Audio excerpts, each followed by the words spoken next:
கோவை மாவட்டம் சுல்தான்பேட்டை பகுதியில் செயல்பட்டு வரும் பிரபஞ்ச அமைதி அறக்கட்டளை இதன் செயல்பாடுகள் இப்பகுதியில் அனைவரின் கருணையையும் அன்பையும் பெற்று வருகிறது.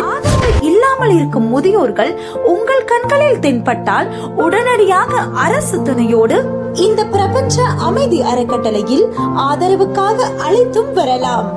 அதேபோல் சுப நிகழ்ச்சிகள், பிறந்த நாள் நிகழ்ச்சிகள், திருமண நாள் நிகழ்ச்சிகள் போன்ற பல்வேறு சுப நிகழ்ச்சிகளுக்கு ஆதரவற்றோருக்கு அன்னம் வழங்க வேண்டும் என்றால் கொஞ்சம் இங்கேயும் கருணை காட்டுங்கள். இங்கு உணவு வழங்கவோ, உடை வழங்குவோர், முதியோர்களின் தேவைக்கு தகுந்த பொருட்களை வழங்கவும் முன்வரவும் இந்த எண்ணை தொடர்பு கொள்ளுங்கள்.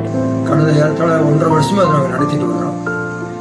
எந்த விதமான புகார் இல்லாம நல்ல முறையில் போயிட்டு இருக்கு. பொதுமக்கள் கிட்ட நல்ல ஒரு ரெஸ்பான்ஸ் இருக்குது. வெல்விஷர்ஸ் நம்ம அப்ரிஷியேட் பண்றாங்க, நல்ல முறையில் நடத்துறீங்க அப்படின்னு. பப்ளிக்லி நல்ல ஒப்பீனியன் கொடுத்துருக்காங்க.